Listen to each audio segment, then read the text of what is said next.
Já, við erum hérna með sýnidæmi 3.1 og sýnidæmi 3.2 og í báðum dæmunum erum við beðin að þátta dæmi. Byrjum á sýnidæmi 3.1.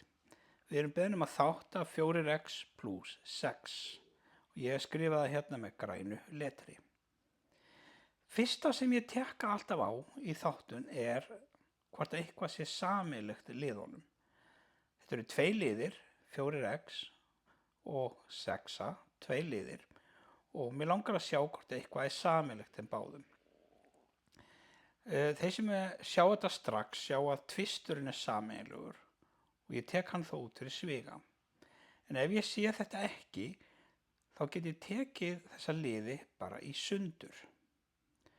4x er þá 2 sinnum 2 sinnum x og 6 er þá 2 sinnum 3. Og þá skoða ég liðina, er eitthvað sameiginlegt þessum 2 liðum. Og þá sé ég þennan græna tvist sem er sameiginlegur, kippum hann út fyrir sviga, hann er þá farinn hérðan í burtu og hvað stendur þá eftir? Jú, bara þessi hvítu tölur og bókstafir, 2x og 3 og það er akkur það sem stendur eftir í sviganum. Plúsinn náttúrulega stendur líka eftir. Þannig að stendur eftir þáttunina 2 fyrir utan sviga og inn í sviga 2x plus 3. En hvernig með sýnidæmi 3.2? Þar erum við beðin að þátta 18x í öðru zeta plus 6x í öðru zeta í öðru mínus 3x í zeta. Nú, ég get séð hvað er sameiginlegt þessum 3 liðum. Þetta eru 3 liðir, 1, 2 og 3 og ef ég sé hvað er sameiginlegt þá kippi ég því náttúrulega bara út fyrir sviga og afgangurinn stendur eftir í sviganum. En ef ég sé þetta ekki þá get ég tekið 18 í sundur, x í sundur, í sundur og setuna sem reyndar er bara 1 og ég sett þetta upp í liti, tölurnar hvítar, x-in blá, y-in græn og zetan gul. Það er bara til glöggvunar. Ég ger nákvæmlega eins við þennan lið, tek það í sundur, þannig að þá stendur eftir 2 sinnum 3 sem er reyndar 6, svo kemur 1x, y sinnum y og zeta sinnum zeta. Síðasti liðurinn kemur bara reynar óbreyttur, af því að það er bara þristur og bara x og bara y og bara zeta. Nú get ég skoða hvort eitthvað sé sameiginlegt þessum stóru 3 liðum.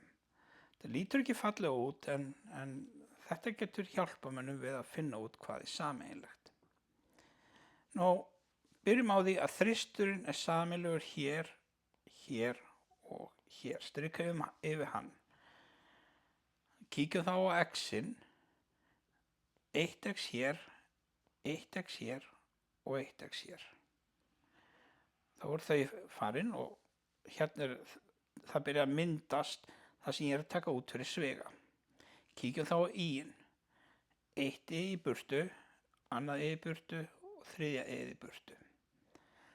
Og þá er það komið við bót hérna utan við svigan og þá er það bara zetan og það er 1 zeta hér, 1 zeta hér og 1 zeta hér. Og þá er allt komið hérna fyrir utan svigan sem ég má taka út fyrir sviga. Og þá er bara spurningin hvað stendur eftir í sviganum. Jú, það er 2 sinnum 3 sem er 6 og 1x og 1y. Þá er ég komið með það sem á að vera hérna í fyrsta liðnum inn í sviganum. Gerum nákvæmlega eins hérna með annan liðin. Það er bara tvisturinn og 1y og 1 zeta sem er eftir. Þannig að 2 y zeta er í miðjuliðnum hérna. En kíkjum nú á 3. liðin. Ég tók allt saman í burtu hérna í 3. liðnum og þá myndi einhver halda að það stæði eftir 0. En svo er ekki. Því ég hafði í huga að það stendur nefnilega hérna lengst til vinstri eða hægri eða bara einhver staðar í dæminu sinnum 1. Og það er hann sem stendur eftir hérna. Það er hann sem stendur hérna mínus 1. Þannig að ef allt er tekið í burtu úr einu liðnum, þá verður minnst kosti 1 að standa eftir.